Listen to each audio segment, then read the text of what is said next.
Oliver Heaviside, the English mathematician and physicist, once said, "In order to know soup, it is not necessary to climb into a pot and be boiled." Unfortunately, this statement is not true for journalists.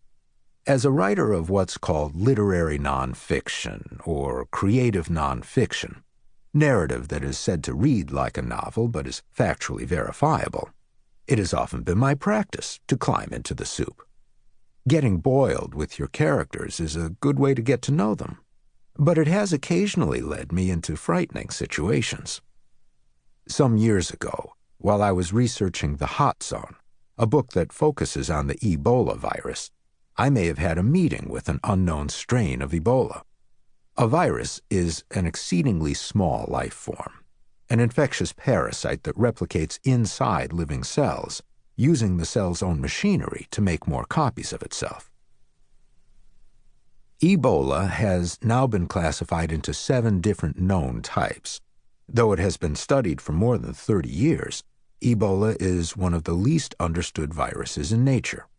Scientists have been understandably reluctant to study Ebola too closely because it has on occasion killed those who tried to do so.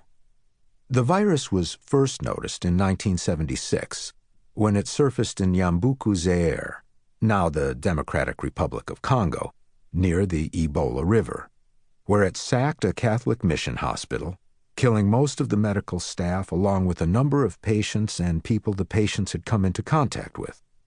Ebola spreads from one person to the next by direct contact with blood or secretions, including sweat. There is no evidence that it can spread among humans through the air, although there is some evidence that it may spread among monkeys this way.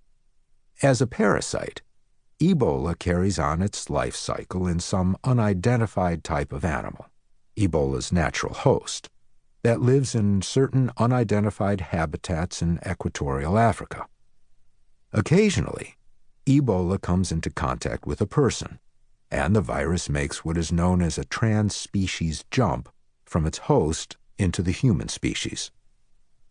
When Ebola gets inside a human host, it causes the person's immune system to vanish, and the person dies with hemorrhages coming from the body's orifices.